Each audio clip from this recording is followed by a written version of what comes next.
apa kabar pemirsa? Senang sekali saya Salsabila bisa menjumpai Anda dalam Bincang iNews. Pemirsa, sebagaimana yang kita ketahui bersama bahwa baru-baru ini Presiden Republik Indonesia telah menetapkan peraturan presiden terkait dengan publisher rights. Yang dimana publisher rights ini diharapkan bisa mendukung keberlanjutan industri media nasional dan juga nantinya diharapkan bisa bekerja sama yang adil antara perusahaan media dengan platform digital. Dan kita akan bahas lebih lanjut terkait ini. Kita sudah kedatangan dua narasumber yang pastinya nanti juga akan memberikan informasi penting dan menarik untuk Anda semua. Selamat pagi Bang Han dan juga Bang Muhammad Kasim, selamat datang. Bagaimana kabarnya hari ini? Baik. Baik, Bang Han baik ya? Alhamdulillah baik. Alhamdulillah. Oke, Bang, kita berbicara terkait dengan publisher rights yang baru-baru ini saja ditetapkan oleh Presiden Republik Indonesia. Nah, kemudian dari Bang Han ataupun Bang Kasim nih, menanggapi hal ini sebagai teman-teman dari jurnalis juga seperti apa? Oke, dari Bang Kasim dulu boleh. Iya, terima kasih. Pertama, saya ucapkan bela sungkawa terlebih dahulu terhadap 100 jurnalis di Palestina yang sudah meninggal dalam 4 bulan terakhir. Mudah-mudahan konflik di Palestina dan Israel ini berhenti sehingga kemudian tidak ada lagi korban jurnalis yang meninggal di Palestina. Berkaitan dengan Perpres 32 tahun 2024 yang sudah disahkan oleh Presiden Jokowi pada puncak Hari Pers Nasional di Jakarta, sebenarnya ini menjadi angin segar bagi teman-teman industri media baik di nasional, lokal maupun teman-teman jurnalis yang bekerja secara khusus dengan konten-konten berkualitas. Artinya bahwa Perpres ini mengatur bagaimana kemudian produk jurnalistik yaitu dilahirkan secara berkualitas. Ada 4 item sebenarnya yang diatur dalam Perpres 32 tahun 2024 ini soal bagaimana kemudian kerjasama antara platform dengan media nasional maupun media lokal yang ada di seluruh Indonesia.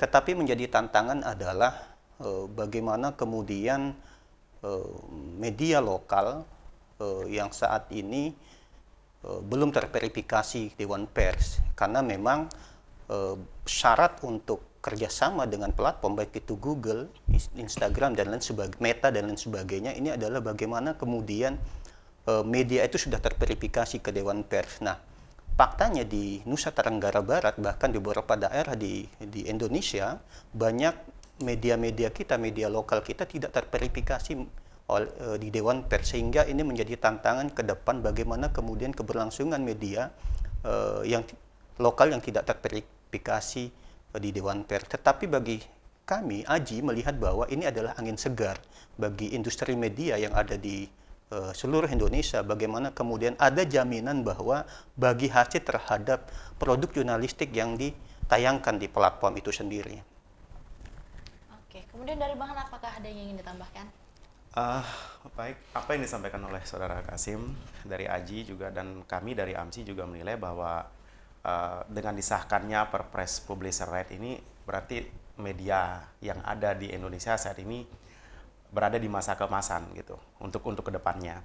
Sebab kalau kita melihat sebelum-sebelumnya ini kan banyak yang mengandalkan clickbait, ya ibaratnya orang atau media ini hanya membuat judul untuk mengejar klik, mengejar apa gitu. Nah, dengan adanya publisher right ini nanti platform ini akan mengatur itu semua gitu. Sebab dari platform juga akan memberikan seperti yang tertera di Perpres itu, platform akan memberikan bagi hasil ya terhadap medianya. Tentunya medianya juga harus profesional seperti itu. Profesional dalam arti medianya seperti yang disampaikan tadi harus terverifikasi Dewan Pers, terus syarat-syarat untuk terverifikasi Dewan Pers juga diatur dalam Undang-Undang Pers dan di Perpres itu juga diserahkan ke Dewan Pers semuanya gitu.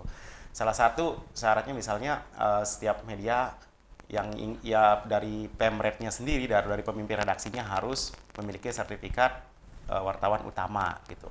Terus ada kantor, ada redaksi, ada semuanya gitu. Intinya lengkap sebagai sebuah perusahaan yang mana nanti kontennya sendiri pun juga akan berkualitas. Ya seperti saya bilang, kehadiran Perpres ini benar-benar jadi apa ya? Jadi penyemangat sebenarnya gitu. Justru akan mengundang beberapa media-media yang lain yang sebelumnya yang mereka punya media yang ibaratnya medianya itu belum terverifikasi, akan berusaha untuk diverifikasi gitu, sehingga konten-konten mereka juga nanti akan ditayangkan di platform tersebut gitu. Oke, apakah dari semua teman-teman jurnalis juga menyetujui adanya publisher rights ini atau memang terdapat pro dan kontra? Baik. Bagaimana nih? Iya, memang kalau secara nasional memang kehadiran Perpres baru ini memang sangat didukung oleh teman-teman media, terutama media yang terverifikasi Dewan Pers. Tetapi menjadi persoalan adalah ketika media lokal yang tidak terverifikasi di Dewan Pers, syarat kemudian untuk perusahaan media ini berdiri tidak hanya kemudian mengacu pada Undang-Undang Pers nomor 40 tahun 99, tetapi juga mengatur tentang Undang-Undang Ketenagakerjaan. Apa tuh Undang-Undang Ketenagakerjaan itu? Misalnya perusahaan media itu juga harus menjamin kesejahteraan jurnalisnya dengan upah yang layak. Itu yang pertama. Kedua, mengatur kemudian soal kontrak kerja. Ketiga, bagaimana kemudian perusahaan media juga harus mengatur soal jaminan kesehatan, jaminan keselamatan kerja jurnalisnya. Hal-hal yang prinsip ini kemudian harus dipenuhi oleh media di seluruh Indonesia, bahkan di dunia misalnya. Nah, permasalahan kita di media lokal kita adalah ini yang dua syarat ini tidak dipenuhi secara kolektif, hanya memenuhi undang-undang pers misalnya, tetapi undang-undang tentang ketenagakerjaan ini yang tidak dipenuhi. Misalnya tentang upah yang layak. Banyak media kita, wartawan kita, kalau penelitiannya Aji sendiri itu 50% jurnalis di Indonesia itu mendapatkan upah yang tidak layak. Oke, kita break dulu. Oke. Tadi sudah disampaikan kalau ternyata beberapa teman-teman jurnalis mendapatkan upah yang tidak layak gitu ya. Nanti kita lanjut lagi obrolannya. Pemirsa jangan kemana-mana, tetaplah bersama kami di Bincang iNews.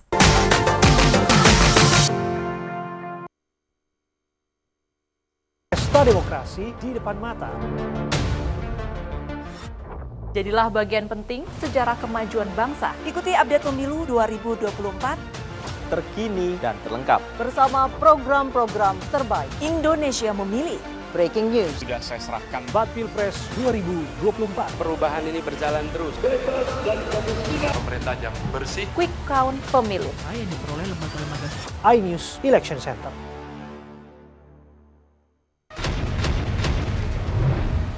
Completely all the way through the competition.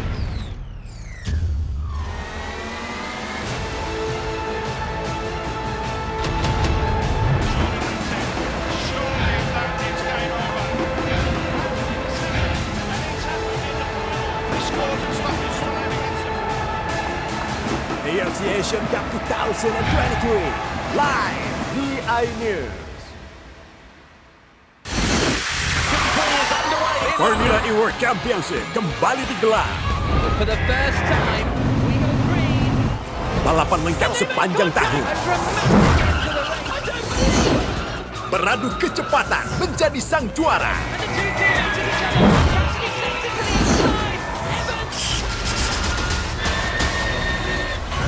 Formula E World Championship 2024 hanya di iNews. Mengupas makna dan tafsir Al-Quran bersama ulama terkemuka tanah air.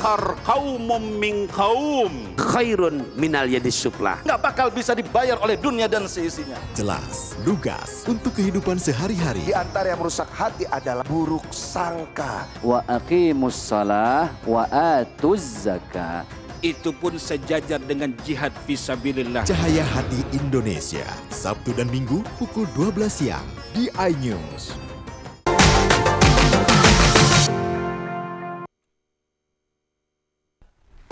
Terima kasih pemirsa, masih bersama kami di Bincang iNews. Baik, Bang Kasim, tadi kita sempat terpotong ya pembicaraannya terkait dengan upah yang diterima oleh teman-teman pers itu sendiri. Sedangkan tema kita pada hari ini adalah publisher rights menuju jurnalisme yang berkualitas. Ya, ini masih menjadi tanda tanya ya.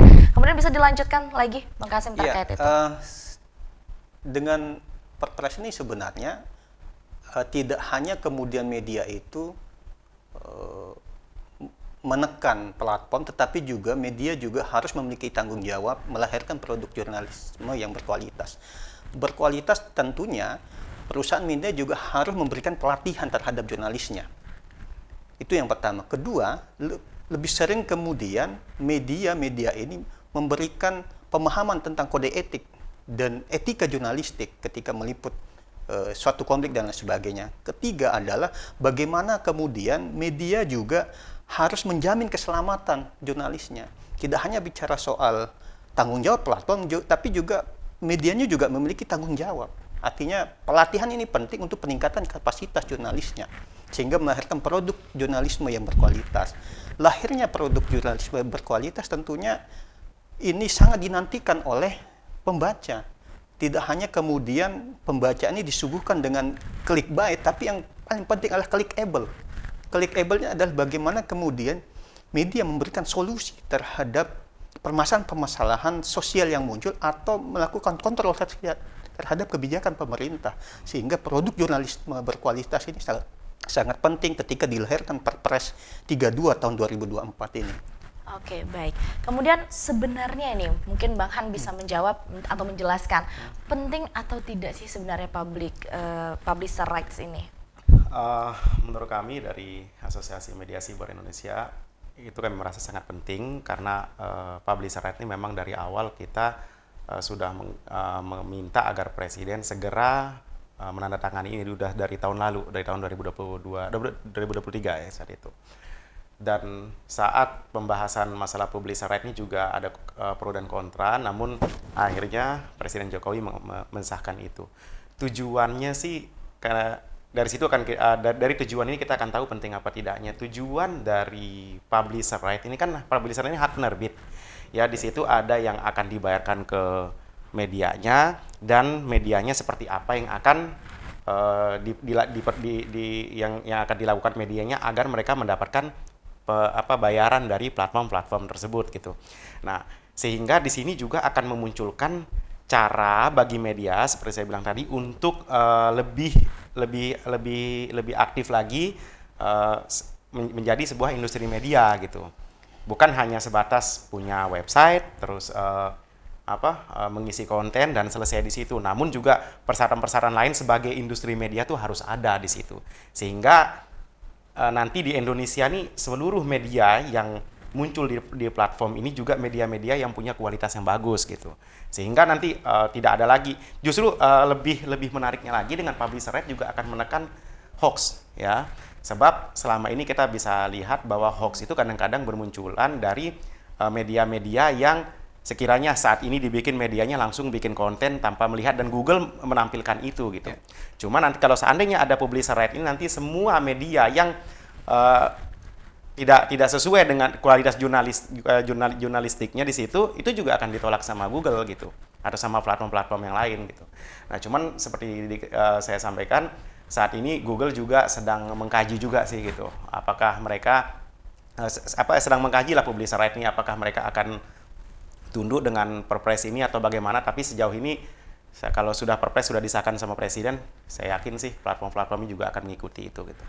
Oke, sebagaimana kita ketahui proses ataupun dari Perpres Publisher Rights ini adalah mengharapkan adanya kerjasama yang baik ya perusahaan media dengan platform digital. Nah, kemudian apa saja kewajiban-kewajiban platform digital itu sendiri terkait dengan Publisher Rights ini? Ya, oke, silakan Bang Yasin. Oke, baik.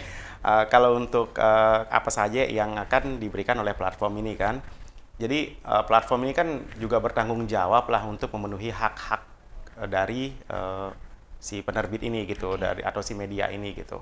Karena platform ini juga mereka memiliki nilai bisnis di situ ya, sehingga media juga yang menyajikan konten juga harus mendapatkan ibaratnya penghargaan ya, bukan penghargaan atau sesuatu yang baik lah buat media itu salah satu kewajibannya juga lah gitu, kewajiban dari si platform-platform ini gitu. Sehingga sebenarnya ini lebih mengarah ke bisnis ya. Sebenarnya lebih mengarah ke bisnis. Cuman bisnis ini diperkuat dengan kualitas jurnalismenya yang ada di salah satu media di semua media tersebut gitu. Oke, berarti tetap harus memperhatikan kualitas dari jurnalisme itu sendiri ya. Sebagaimana kita ketahui sekarang di beberapa daerah ya, khususnya di daerah Nusa Tenggara Barat sendiri ini sudah semakin banyak muncul media-media lokal seperti itu ya. Yang terkadang mereka juga mungkin tidak paham terkait kode etik atau bagaimana menjadi pers yang baik di sosial media itu sendiri. Nah, apakah itu juga mendapatkan dampak dari publisher rights ini sendiri, atau mungkin apakah ada perbedaan dari sebelum dan sesudah adanya publisher rights ini sendiri? Mungkin Bang Kasim silahkan. Ya, sebenarnya ini yang menjadi dampak adalah semua teman-teman media lokal, terutama di Nusa Tenggara Barat yang seperti yang saya tulis dalam buku saya itu adalah jurnalisme gula gending. Jurnalisme gula gending ini adalah satu wartawan mengerjakan semuanya. Artinya bahwa ketika publisher right ini disahkan, diberlakukan, ini akan berdampak terhadap media-media yang kemudian tidak memiliki kekuatan penuh untuk melakukan lobby-lobby terhadap platform seperti Meta, Google dan lain sebagainya. Nah, dampaknya pasti adalah konten mereka atau produk jurnalistik mereka tidak akan diterima oleh Google karena dia tidak terverifikasi di Dewan Pers. Karena memang kita kembali melihat bahwa sebenarnya lahirnya aturan ini, Perpres ini adalah sebenarnya untuk rasa keadilan terhadap industri media, karena selama ini kita ketahui Google, Meta dan lain sebagainya ini menguasai pasar, tidak kemudian ada sumbangsi terhadap industri media yang melahirkan karya-karya jurnalistik yang kemudian diposting di media mereka. Nah, kemudian di Nusa Tenggara Barat kita bicara kalau tidak salah data dari Kominfo sekitar 300 bahkan 400 lebih media lokal yang ada di Nusa Tenggara Barat ini bisa dikatakan hanya mungkin 10-20% yang terverifikasi Dewan Pers.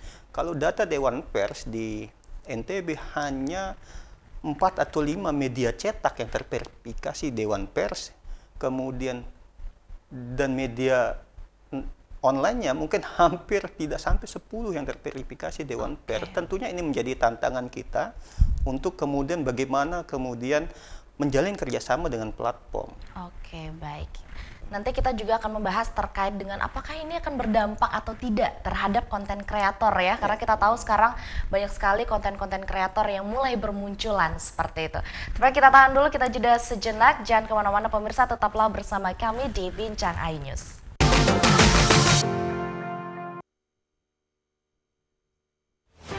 Tahapan pemilu 2024.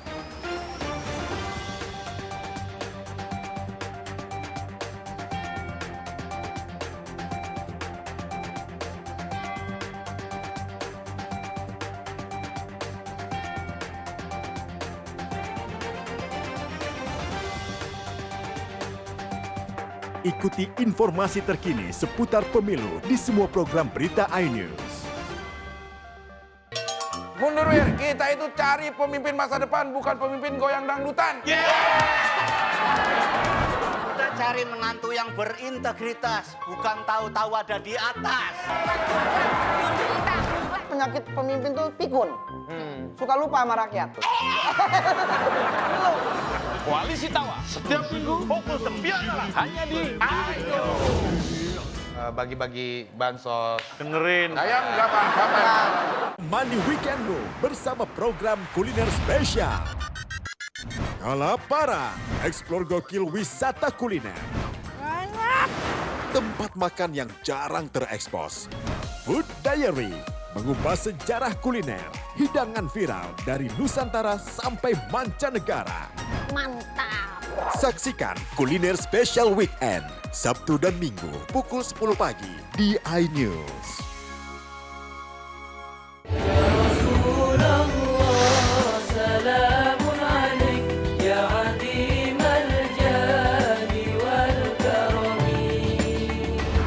Nikmatnya Ramadan hanya di iNews.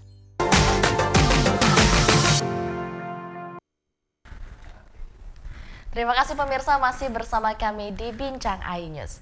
Baik, Bang, tadi sebelum kita masuk ke pembahasan konten kreator ya, tadi juga dibahas ternyata masih ada beberapa yang belum terverifikasi gitu. Kira-kira apa sih alasannya mereka itu sehingga menunda mungkin ya untuk mendaftarkan dirinya itu ke dalam Dewan Pers? Mungkin dari Bang Hans. Oke, sebenarnya sih alasannya sih nggak terlalu penting ya di situ. Cuma yang namanya verifikasi kan harus sesuai dengan aturan. Nah, di aturan-aturan itu pertama untuk verifikasi media agar Dewan Pers memverifikasi baik verifikasi administrasi ataupun verifikasi faktual. Kan ada 2 verifikasi media nih gitu. Nah, administrasi ini itu yang berkaitan dengan administratifnya gitu, seperti tentang keredaksiannya, terus alamat kantor segala macam. Itu administratif yang mana bisa didaftarkan ke Dewan Pers, dan Dewan Pers akan mengeluarkan sertifikat bahwa media ini sudah terverifikasi. Nah, karena banyaknya media-media di NTB ini yang tidak terverifikasi, kemungkinan penyebabnya karena kurangnya itu ya persyaratan yang bisa dipenuhi itu.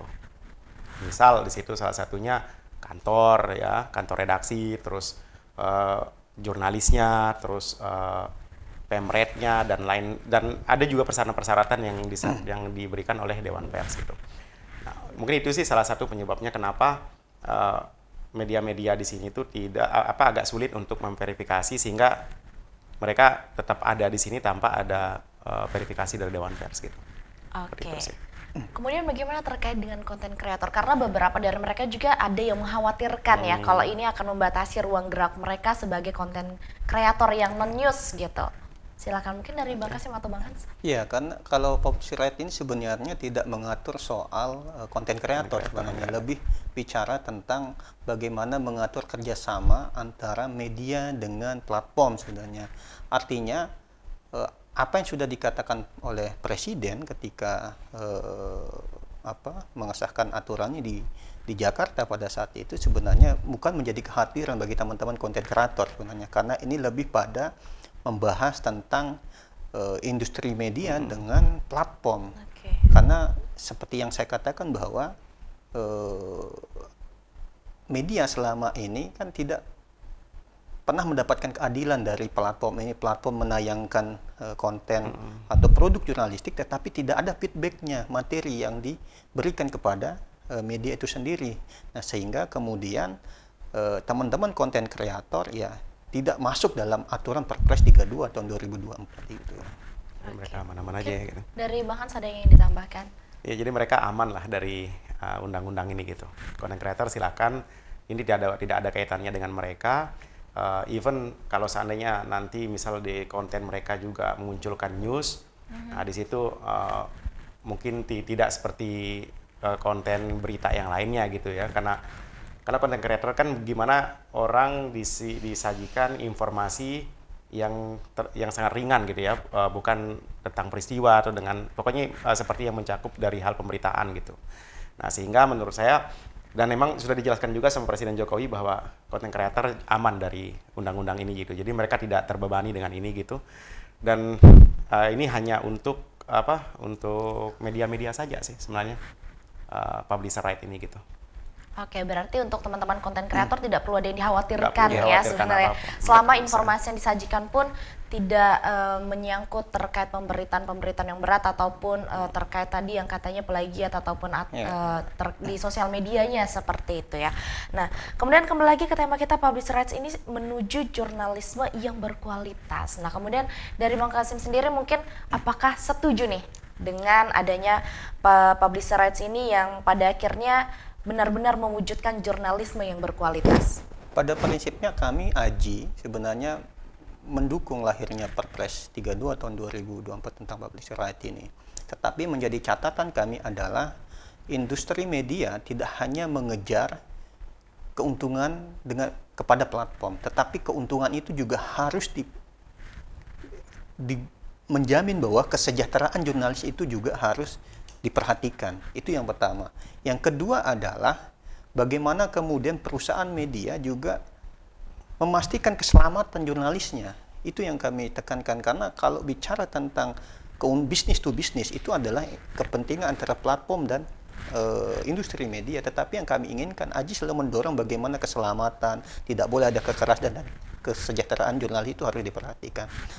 Kemudian walaupun kita terlihat terlambat seperti Korsel misalnya, Australia misalnya sudah melakukan menerapkan hal yang sama misalnya, tetapi paling penting adalah kesejahteraan jurnalis dan keselamatan jurnalis itu harus menjadi prioritas oleh industri media itu sendiri. Oke, kemudian dari Bang Hans sendiri seperti apa? Ya, tentunya ya kami setuju dengan disahkannya Perpres Publisher Right ini, karena ini AMSI di sini sebuah organisasi media yang bergerak di bidang bisnis media gitu ya. Organisasi perusahaan media gitu, yang mana perusahaan juga harus mendapatkan income. Nah, salah satu cara untuk mendapatkan income dengan bekerja sama dengan platform tersebut gitu. Nah, sehingga ya kita melihat dengan Publisher Right ini juga akan bagaimana platform-platform ini juga tidak mengabaikan nih konten-konten yang ada dari media-media yang benar-benar mengedepankan jurnalismenya dan sesuai dengan yang ada di Dewan Pers seperti itu. Sehingga kedepannya kita pasti akan merasakan bagaimana apa saja keuntungan yang kita bisa dapatkan setelah Publisher Right ini benar-benar dijalankan, karena ini kan akan diterapkan setelah 6 bulan ya, 6 bulan setelah disahkan oleh Presiden seperti itu. Ya, kita berharaplah ke depannya media-media ini lebih profesional, lebih sehat, untuk bisnisnya juga lebih bagus, sehingga tidak ada lagi lah kita lihat media-media yang mohon maaf yang berseliweran seperti itu ya, seperti disampaikan sama Ketua Aji tadi gitu. Tentunya caranya seperti yang disampaikan juga, bahwa bagaimana isi atau media-media yang ada itu juga harus memiliki standar seperti standar perusahaan pers yang ada di tercantum di Undang-Undang Pers seperti itu. Oke, baik. Nah, kemudian dari Bang Sim sendiri, apakah ada harapan untuk kedepannya? Ya, tentunya Aji berharap bahwa dengan pemberlakuan Publisher Right ini bisa memberikan menyuguhkan produk jurnalistik yang baik kepada masyarakat, karena bagaimanapun juga bisnis media ini adalah bisnis trust. Bagaimana kemudian media bekerja sesuai fungsinya, melakukan kontrol sosial, mengawasi kebijakan-kebijakan pemerintah. Yang kedua adalah bagaimana kemudian media juga memperhatikan kesejahteraan dan keselamatan jurnalisnya. Oke, baik, terima kasih. Oke, pemirsa, itu dia tadi terkait pembahasan Publisher Rights ini menuju jurnalisme yang berkualitas. Dan kedua narasumber kita juga sudah menjelaskan bahwa memang hal ini cukup penting, ya, yang dimana juga diharapkan ke depannya dapat menjamin kesejahteraan jurnalis dan juga memberikan produk-produk jurnalis yang baik. Baik pemirsa, demikianlah informasi yang dapat kami sajikan untuk Anda. Terima kasih telah menyaksikan Bincang iNews. Saya Salsabila mewakili seluruh kru yang bertugas pamit undur diri. Terima kasih dan sampai jumpa.